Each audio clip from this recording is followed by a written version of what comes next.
and I will protect them. Now, Camilla has set her sights on Charlotte. How could I stand by and do nothing? My resolve comes from always remembering my mother's teaching. The heavy oak doors of the Windsor Library clicked shut, leaving Princess Anne and Prince William alone. On the mahogany desk lay a revised schedule of state duties, entirely rewritten by Queen Camilla's office. Anne picked up a gold pen, drew a sharp line through Camilla's name, and looked directly at her nephew. The unexpected alliance was sealed in that exact second. A quiet palace coup had just begun. A quiet coronation of fear. The rain was hitting the heavy leaded windows of the Windsor Castle Library on a Tuesday afternoon in early February 2026. Inside the room, the only sound was the rhythmic ticking of a 19th century long case clock. Prince William stood by the window, his arms crossed, staring out at the gray expanse of the quadrangle below. On the massive mahogany desk behind him lay a leather-bound folder containing the newly revised master schedule for the upcoming spring state visits.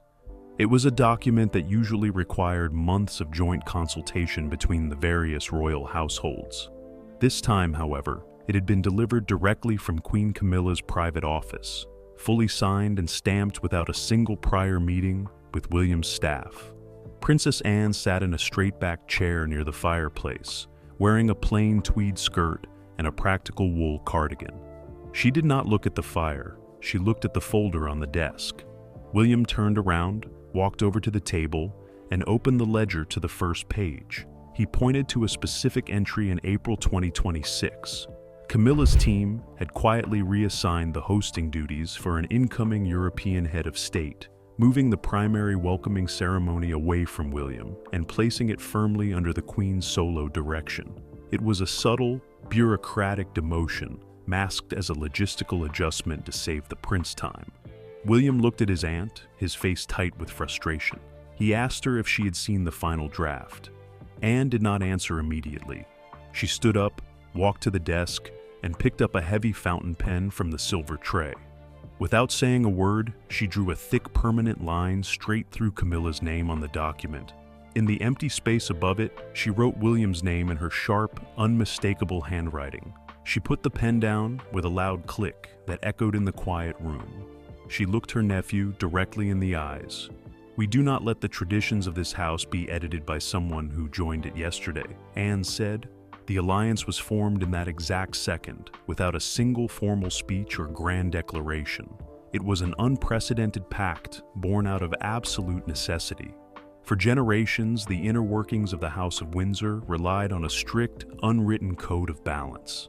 The monarch rules, the heir prepares, and the rest of the family supports the structure through tireless, quiet public service. Princess Anne had been the absolute anchor of that system for over 50 years. She consistently clocked the highest number of royal engagements every year, rarely complained, and treated palace gossip with utter contempt. Her policy was total neutrality. She stayed silent during the bitter corporate warfare of the 90s, and she refused to take a side when the family fractured over California. But the winter of 2026 changed the rules of engagement. The king's serious health battle created a massive power vacuum at the absolute center of the British state, and the balance began to shatter. With King Charles spending longer periods recovering behind the closed doors of Sandringham, the daily administrative machinery of the crown began to shift. Queen Camilla's staff at Clarence House moved quickly to consolidate control over the royal diary, the patronage lists, and the highly sensitive access to the sovereign himself. To the outside world, it appeared as a devoted wife taking on extra burdens to shield her sick husband from stress. The tabloid press praised her leadership daily, but behind the palace walls, a very different picture was emerging. Senior courtiers noticed that files regarding the future management of the massive royal estates were being rerouted to Camilla's desk instead of being shared with William's team at Kensington Palace. William found himself in an incredibly precarious position. He could not publicly challenge his stepmother without triggering a massive media firestorm that would further damage his father's fragile reign. If he complained about scheduling snubs, he risked looking petulant and ungrateful during a national family crisis. The traditional advisors within the palace bureaucracy were hesitant to step in, terrified of upsetting the current queen, while the king was too unwell to arbitrate internal disputes. William was effectively being isolated within his own family's court. He needed a powerful institutional heavyweight who could counter Camilla's rapid administrative expansion without creating a public spectacle. He needed the only person in the family whose dedication to the crown was entirely beyond question. When William approached his aunt at Windsor, he knew he was asking her to break a lifetime habit of staying out of royal feuds. But Anne saw the situation through a lens of pure institutional survival. She had watched her mother, Queen Elizabeth, spend 7 decades protecting the dignity and stability of the throne from internal scandal. To Anne, the rapid rise of Camilla's personal administrative court looked less like support for Charles and more like an aggressive, short-term power grab that threatened to undermine the future reign of Prince William. She understood that if Camilla successfully normalized making major executive decisions now, it would establish a dangerous precedent that could take years to undo. The reaction to Anne's intervention inside the palace was immediate and intense. When the altered schedule folder was returned to the Lord Chamberlain's office with the Princess Royal's bold corrections, the administrative staff were thrown into a panic. A senior clerk reportedly called Clarence House to report that the schedule had been countermanded.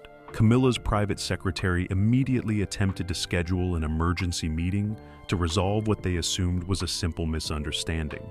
That meeting never happened.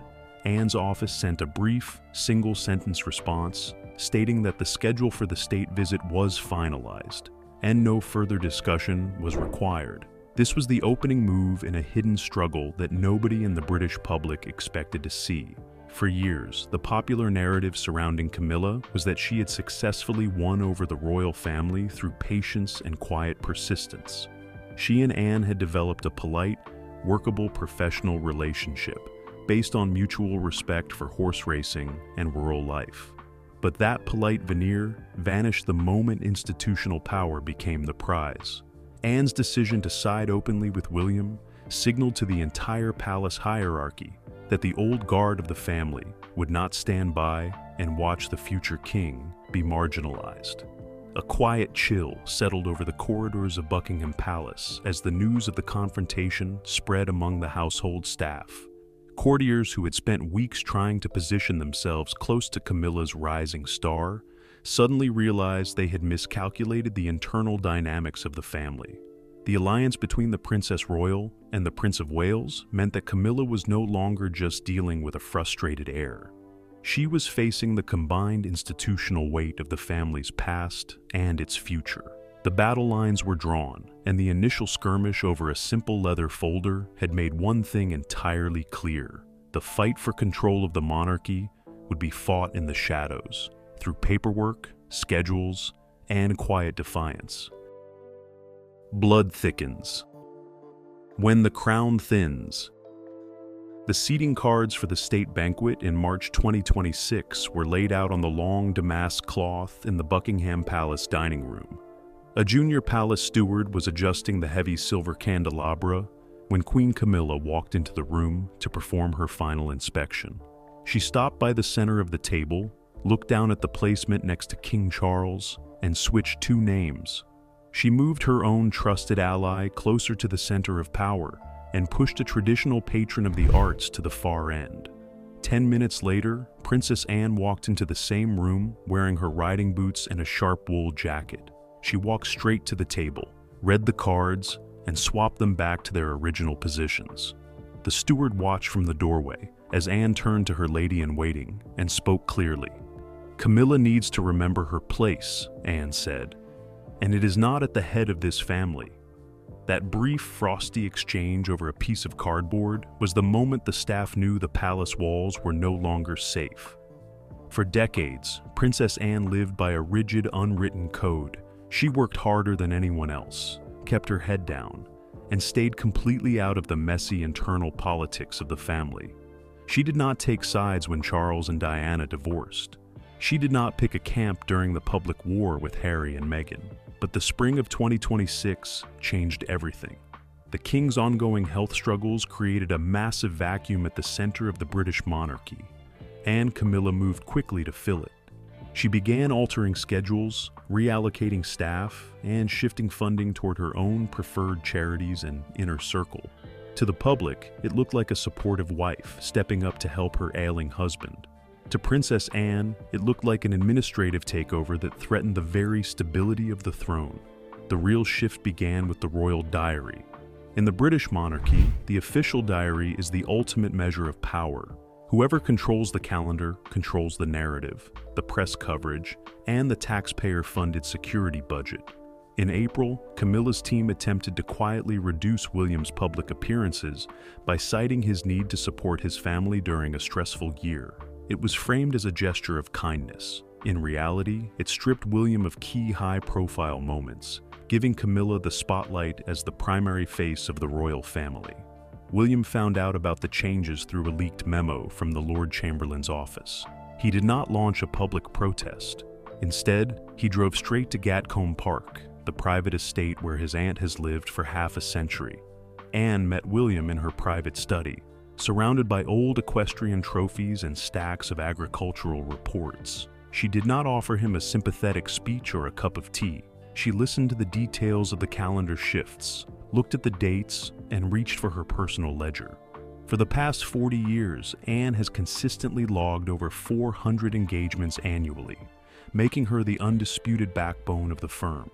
She knew every loophole in the palace machinery. She told William that if Camilla wanted a bureaucratic war, they would give her one, using the exact rules of the institution. Anne promised to personally cover every single major military and state event that Camilla tried to drop from William's schedule. By doing so, she ensured that the future king remained central to the monarchy, while completely bypassing Camilla's new management team. This sudden alliance shocked the household staff at Clarence House. Historically, Anne and William were close, but kept a professional distance due to their differing generational views on modernizing the crown.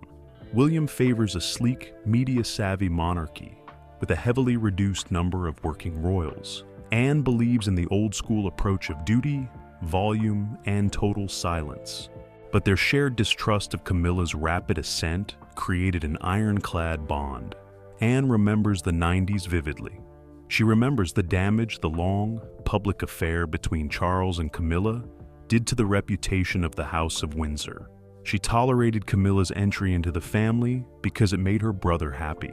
But protecting Charles's happiness is entirely different from letting Camilla rewrite the institutional hierarchy to favor her own circle. The tension spilled over into the weekly logistical meetings at Buckingham Palace. These meetings are usually dull affairs where staff sync transport details, security details, and helicopter travel routes. During the second week of May, Camilla's private secretary requested the use of the royal helicopter for a private weekend trip to Scotland, which coincided with a major charity event William was hosting in London. Under normal circumstances, the Queen Consort receives automatic priority. However, the transport office received a direct, written counter-order signed by Princess Anne. The note was brief. It stated that military transport assets would remain dedicated to the heir to the throne, and that alternative commercial arrangements should be made for personal travel. Camilla was forced to take the train. That specific transport incident was not about a helicopter ride. It was a calculated demonstration of administrative leverage. William's staff immediately capitalized on the moment by releasing a detailed press package highlighting his charity work, ensuring he dominated the weekend news cycle while Camilla's train journey went entirely unmentioned. Inside the palace, the staff began to realize that an invisible line had been drawn down the middle of the household. Courtiers who had spent months trying to flatter Camilla's office suddenly found themselves receiving incredibly cold responses from the Princess Royal's team. The battle next moved to the funding of the royal households. The privy purse handles the private income of the monarch, which helps fund the daily operations of the wider family. With Charles spending more time resting at Sandringham, Camilla began reviewing the expense accounts of the minor royals, suggesting cuts to traditional patronages that have existed since the reign of Queen Victoria. Anne caught wind of this during a routine meeting with the Duchy of Lancaster advisors. She did not argue with Camilla directly. Instead, she brought a thick folder of historical precedents to William, showing him how these specific patronages tied directly into the loyalty of the British public. Together, they blocked the financial changes before they ever reached the king's desk for a signature. This created a major problem for Camilla. She discovered that every time she tried to implement a new policy or change a traditional procedure, she was met with a wall of institutional resistance that she could not break. It was not William making the loudest objections. It was Anne, whose reputation for flawless service made her completely unassailable. No one in the palace, not even the king, could accuse Princess Anne of acting out of selfishness or personal ambition. She was doing what she had always done, protecting the long-term survival of the crown. But the biggest question remained unanswered. How far would Anne and William go to ensure Camilla's influence was permanently contained? The staff noticed that during the recent Trooping the Color preparations, Anne spent an unusual amount of time talking quietly with the senior military commanders, men she is known for decades through her various honorary colonelcies. These men hold immense traditional sway over the ceremonial aspects of the monarchy. If Camilla hoped to use future ceremonial events to elevate her own status or position her own family members in the public eye, she would have to get past the military leadership first. And those leaders answered to Anne. A deep sense of unease settled over the royal residences. The king remained caught in the middle, trying to manage his recovery while his household fractured into two distinct camps. One courtier described the atmosphere as a quiet chess match where no one speaks, but everyone knows exactly when a piece has been captured. William and Anne had effectively built an administrative fortress around the future of the monarchy, leaving the current queen consort increasingly isolated within her own husband's court. The next move would require a direct confrontation, and it was a confrontation that neither side could afford to lose. William's modern wall and the Princess Royal's shield. Prince William walked through the secure entrance of the Ministry of Defense in Whitehall on a damp Tuesday morning in April 2026. He was there to meet with the Chief of the Defense Staff, carrying a leather briefing binder under his arm. 10 minutes before his arrival, a senior civil servant had received a phone call from Clarence House. Queen Camilla's staff wanted to know why the Prince of Wales was conducting a high-level briefing with military leadership without a representative from the Queen's office present. The civil servant politely informed them that the meeting had been personally arranged weeks prior by the Colonel of the Blues and Royals, Princess Anne. The phone call ended abruptly. Anne had already secured the perimeter before the Queen's team even realized the meeting was on the schedule. The friction between the two camps was no longer just about palace seating charts or transportation logistics. It was now a battle over the ultimate control of the British military patronage network. For centuries, the royal family's relationship with the armed forces has been the absolute bedrock of their constitutional legitimacy. The king holds the title of head of the armed forces, but the daily work of maintaining these vital institutional bonds falls to the working royals who hold honorary military colonelcies. In early 2026, as King Charles reduced his public duties to focus on his ongoing medical treatments, a quiet reassignment of these military roles began behind the scenes. Camilla's inner circle saw an opportunity to elevate her public profile by positioning her as the primary royal liaison to several elite regiments. They drafted a proposal to hand her the honorary colonelcies of two historic regiments that were recently vacated due to royal retirements. This move would have given Camilla a massive amount of traditional leverage and a prominent visual presence at major state occasions like Trooping the Color. The draft proposal was sitting on a desk in the Lord Chamberlain's office, waiting for the necessary routine approvals. It never received them. Princess Anne discovered the plan during a routine review of military appointments in her capacity as a member of the Royal Military Advisory Board. She did not draft a counter-proposal or schedule a formal debate. Instead, she acted immediately using her own deep, decades-long connections within the military hierarchy. Anne called an informal meeting at her country estate, Gatcombe Park, inviting 3 retired generals who still held massive influence over regimental appointments. She pointed out that these specific regiments required a leader with extensive, hands-on operational knowledge of military charity networks, a qualification William possessed through his years of service as an RAF search and rescue pilot. The generals agreed with her assessment completely. Within 48 hours, a formal recommendation from the military board was sent directly to the king's private secretary. It bypassed the Lord Chamberlain's office entirely. The recommendation stated that, for the continuity and morale of the regiments, the appointments should go exclusively to the Prince of Wales. When Camilla's team realized what had happened, the paperwork was already sitting on the king's desk for his final signature. William took the roles, and Camilla's office was left completely outmaneuvered. This tactical victory was part of a much larger, coordinated strategy between the aunt and nephew. William's long-term plan for the monarchy has always been to build a heavily streamlined modern institution.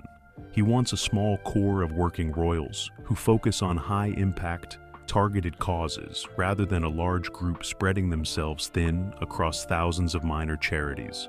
This vision often clashed with the traditional views of the older generation, but the crisis of 2026 forced a sudden realignment. Anne's legendary work ethic became the perfect shield for William's modernizing agenda. She provided the institutional volume and traditional weight that William's smaller team lacked, allowing him to focus on major strategic moves while she held the line against Camilla's expanding circle. The data from the official royal circular in the spring of 2026 showed the sheer scale of this joint effort. Together, Anne and William accounted for over 60% of all official royal engagements conducted during that 3-month period. They operated as a highly disciplined tag team. While William focused on international diplomacy and major national initiatives, Anne crisscrossed the country, visiting military bases, opening hospitals, and meeting with traditional rural organizations.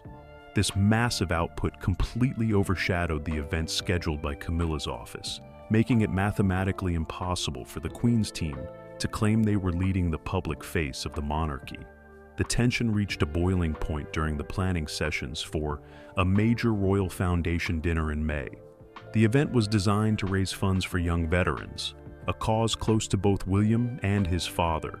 Camilla's office requested that her personal charity patrons be given top billing on the event program, ahead of the traditional military charities that William supported. Her staff argued that this would present a more unified, modern image of the family's philanthropic efforts. William refused the request flatly, stating that the event's traditional focus would remain completely unchanged.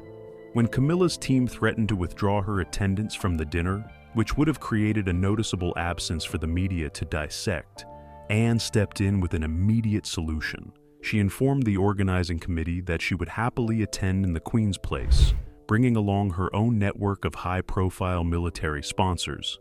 The message to Clarence House was unmistakable.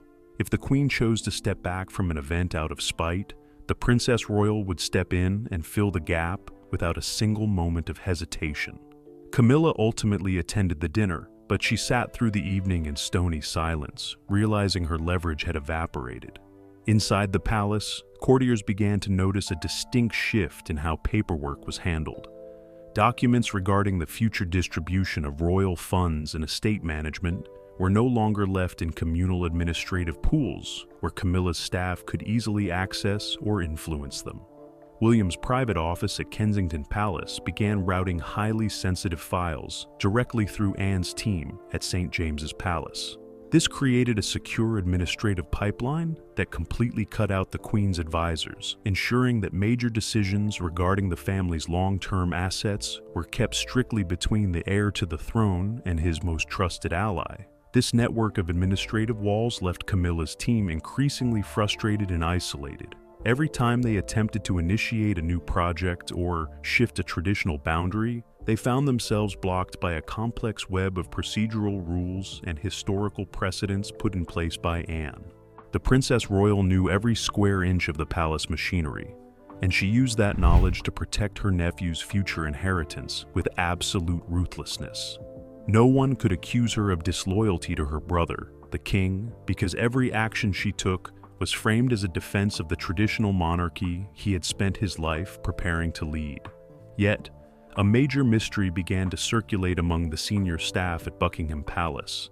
A highly confidential financial ledger from the Duchy of Cornwall, William's private estate, had been requested by a senior auditor close to the king's inner circle. The request had not come from William, and it had not come from the king. It bore the digital tracking code of an administrative office at Clarence House. The ledger contained the exact details of William's private funding allocations for his security and personal staff. The staff wondered why Camilla's office was suddenly so interested in the future king's private finances, and what they intended to do with that information if they obtained it. The private secretary wore you weren't supposed to see a silver luxury sedan pulled up to the rear entrance of the Cabinet Office in London on a rainy Thursday morning in May 2026. A senior official from Queen Camilla's administrative team stepped out, carrying an encrypted tablet. The official was there for an unlisted meeting with the government coordinator responsible for royal transport logistics. The goal of the meeting was to quietly secure a long-term adjustment to the royal train's operating schedule for the upcoming summer season. Camilla's office wanted the exclusive use of the train for a series of high-profile community tours across Wales and the north of England. When the official walked into the briefing room, however, they did not find the government coordinator alone. Princess Anne's private secretary was already sitting at the table, sipping black coffee. The government coordinator looked visibly uncomfortable as he opened the logistics folder. He explained to Camilla's representative that the royal train's availability for the summer had already been completely locked down 48 hours prior. A formal operational request had been processed and approved through St. James's Palace, allocating the asset entirely to Prince William's upcoming urban renewal tour. Camilla's official argued that the Queen Consort's public engagements took constitutional priority over a regional tour by the heir. Anne's secretary did not argue. He simply slid a copy of the 40-year-old Royal Transport Charter across the table.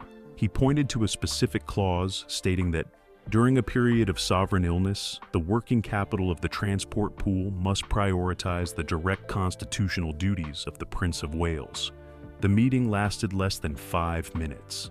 This hidden administrative clash was part of a sharp, daily bureaucratic war played out through the official royal diaries. In the modern British monarchy, power is not measured by crowns or scepters. It is measured by logistical priority. Whoever secures the helicopters, the armored vehicles, and the highly trained royal protection officers wins the right to dominate the public stage. Since early 2026, the King's private office had been flooded with conflicting requests from Clarence House and Kensington Palace. Camilla's private secretary was constantly trying to expand her public footprint, while William's team worked to preserve his status as the primary face of the institution. The tension escalated dramatically during the second week of May. William was scheduled to host a major global environmental summit at Lancaster House in London, an event requiring massive security coordination and international press management. On the exact same afternoon, Camilla's office announced an unannounced independent visit to a literacy festival in Wiltshire. Her team immediately requested the deployment of the primary Metropolitan Police Royal Protection Convoy, an elite team of motorcycle outriders and armored vehicles that usually escorts the monarch or the heir. Her staff claimed that the Queen's safety required the highest tier of security, regardless of what William was doing in London. This request created an immediate logistical crisis. The security pool was already stretched thin due to ongoing international events in the capital. If Camilla took the primary convoy, William would be forced to travel to his own international summit with a secondary low-profile security detail. This would have been a massive public snub, signaling to the visiting global dignitaries that the Prince of Wales was a secondary priority within his own family's administration. William's chief of staff attempted to negotiate a compromise, but Camilla's office refused to back down, insisting that the Queen Consort's travel arrangements were non-negotiable. Before the dispute could reach the king's desk, Princess Anne intervened. As the patron of several police welfare organizations and a veteran of multiple high-stakes security operations, Anne held immense personal sway within the Royal and VIP Chelsea Protection Command. She placed a direct call to the senior commander in charge of the deployment roster. She did not request extra resources for William. Instead, she quietly volunteered to downgrade her own security detail for her upcoming engagements in Gloucestershire, freeing up an entire team of highly trained officers. She then instructed the command to merge those resources with William's convoy, creating an impenetrable security presence for the Prince of Wales that completely eclipsed the minimal detail left available for Camilla's trip to Wiltshire. This tactical maneuvering left Camilla's team stranded logistically. When the Queen's convoy arrived at Clarence House on the morning of the event, it consisted of just 2 standard police vehicles and no motorcycle outriders. Her journey down the M4 motorway was delayed by heavy morning traffic, causing her to arrive at the Literacy Festival nearly 45 minutes late. William, meanwhile, arrived at Lancaster House precisely on time, surrounded by a massive, high-profile security escort that dominated the evening news broadcasts. The press praised William's statesmanlike arrival, while Camilla's delayed appearance went completely unmentioned by the media. Inside the palace, this incident became known as the logistics blockade. It demonstrated that William and Anne had established absolute control over the operational machinery of the state, leaving Camilla's team increasingly isolated. Courtiers who had spent months attempting to cultivate influence within the Queen's circle began to realize that Clarence House could no longer guarantee basic logistical priority for its own events. The administrative balance of power had decisively shifted toward the alliance between the aunt and nephew. The conflict then moved into the digital realm. The royal family relies on a shared internal server called the Court Circular Registry, where all households log their upcoming public engagements to avoid scheduling conflicts. In late May, William's digital team noticed that several entries regarding his autumn tour of the Commonwealth were being flagged for review by an administrative account assigned to Camilla's private secretary. The flags claimed that the dates clashed with potential state visits being planned by the King's office. Though no such visits had been formally announced, this discovery triggered a massive internal investigation within the palace IT department. William's staff wanted to know why a separate household was attempting to monitor and delay the heir's long-term international schedule. The investigation quickly revealed that the tracking code had been used to access not just William's calendar, but also the confidential financial records of the Duchy of Cornwall. The mystery of why Camilla's office was gathering data on William's private income began to deeply worry senior members of the household staff, raising fears that a much larger financial confrontation was being prepared behind closed doors. Paper trails and whispered regrets.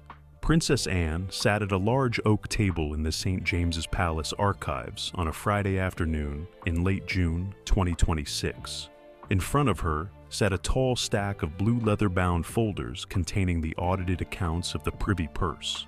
Beside her stood the Chief Financial Officer of the Duchy of Cornwall, holding a freshly printed spreadsheet. He pointed to a line item from May 2026, showing 3 separate attempts by an unauthorized palace IP address to access the private investment portfolios of Prince William's estate. Anne did not look surprised. She put on her reading glasses, took a red pen from her pocket, and underlined the digital access logs. She looked up at the officer and told him to copy every file onto a secure external drive before the end of the day. The discovery of this digital tracking confirmed what Anne and William had suspected for months. The administrative battle was expanding into a direct confrontation over the private wealth of the royal family. William controls the Duchy of Cornwall, an independent landed estate worth over £1 billion. Camilla's office ran on a separate budget allocated from the King's private funds. But with Charles spending less time handling daily business, Camilla's team began exploring ways to merge certain administrative costs across the estates and to save money for the central household. Blending these costs was a tactical maneuver to give Camilla's office a say in how William spent his private income, effectively giving her a veto over his personal hiring decisions and private charitable donations. William found out about the audit trail during his weekly financial briefing at Kensington Palace. He recognized the immediate danger. If he allowed Camilla's team to review his private books, he would lose his institutional independence. He could not fight the request through normal channels without making it look like he was hiding financial secrets from his father. Instead of launching an official protest, he sent the digital access logs straight to his aunt's team at St. James's Palace, knowing she possessed the exact historical knowledge needed to shut down the inquiry. Anne's response was entirely systematic. She used her position as the senior trustee of the King George V Family Trust to initiate a comprehensive independent audit of every single pound spent by the Queen Consort's office since the beginning of the new reign. She pulled out the ancient charters governing royal asset management, documents that explicitly forbid any reigning monarch or consort from interfering with the financial autonomy of the Prince of Wales. On the first Monday of July 2026, Anne personally walked into the office of the King's private secretary. She carried a single manila envelope containing the results of her financial review. The files showed that Camilla's office had recently allocated a significant portion of her public relations budget to an independent media consultancy firm that specialized in tracking the popularity ratings of individual family members. Anne informed the private secretary that using palace funds to monitor the heir to the throne's public standings violated the strict terms of the Royal Communications Agreement. Anne gave him a simple choice. Either Camilla's office would completely cease all inquiries into the Duchy of Cornwall finances by 5 o'clock that afternoon, or she would hand the complete file over to the Independent Parliamentary Oversight Committee for a full investigation. The warning worked perfectly. By 3 o'clock that afternoon, the digital flags on William's financial registry were quietly removed. A formal email from Clarence House arrived at Kensington Palace, claiming that the previous requests for the ledgers had been the result of an administrative clerical error by a temporary staff member. The financial blockade had held, but the victory left a lingering sense of bitterness within the palace walls. Camilla realized that she had been completely blocked on a legal and financial level by an alliance she could neither break nor influence. Her staff began to change their tactics, moving away from paperwork and focusing instead on the upcoming summer schedule at Balmoral Castle. The midnight truce that changed everything. A single lamp burned in the ground floor study of Gatcombe Park at midnight in mid-July 2026. Outside, rain swept across the Gloucestershire fields, obscuring the gravel driveway from the main road. Princess Anne sat at her desk, reviewing a map of the Balmoral estate boundaries. Prince William sat opposite her, an open briefcase resting on his knees. On the blotter between them lay a single sheet of heavy parchment paper, handwritten by Anne and initialed by William. This paper was the formal blueprint for their final defensive alliance against Camilla's expanding executive overreach, a document they called the Balmoral Accord. The agreement was forged in total secrecy, bypassed the official royal data servers, and relied entirely on personal couriers. Under the terms of the accord, William committed the full legal backing of the Duchy of Cornwall to fund a permanent security detail for Anne's traditional patronages. In return, Anne agreed to utilize her seniority within the family council to veto any future attempts by Camilla to alter the royal guest lists or ceremonial protocols during the summer retreat. They were drawing an absolute line around the physical and traditional borders of the monarchy, ensuring that the Queen Consort could not use the private family holiday to consolidate her administrative power over the king. By 2 o'clock in the morning, the strategy was fully locked in. William closed his briefcase and Anne folded the signed parchment, locking it inside a heavy brass safe beneath the bookshelves. This midnight meeting resolved months of bureaucratic tension, providing the aunt and nephew with a unified front that the central household could not break. When the king's private secretary arrived at work the following morning, he received identical letters from both St. James's Palace and Kensington Palace, outlining the permanent logistical boundaries for the upcoming summer season.